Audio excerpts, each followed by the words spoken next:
How to create a Capital One account. I'm gonna guide you through the process on how to do it. Let's get started. First of all, on your phone, head over to your preferred web browser. If you have the Capital One app, you can even head over to the app first.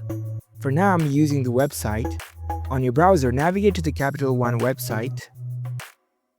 After you're in the website, at the top right, you can see the sign in option. Tap on this.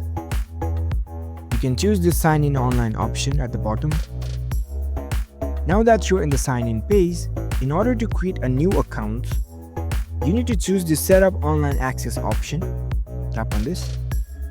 You'll need to provide your personal information first. Provide your name, your social security number, and your date of birth. After that, tap on the Get Started button.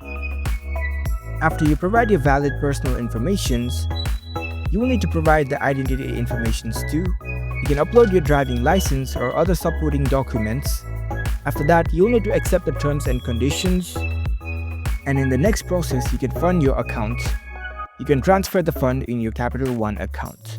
And you are good to go. That's how you can successfully create your Capital One account. If you found this video helpful, don't forget to give this video a thumbs up and subscribe to our channel for more tech tips. Thank you for watching.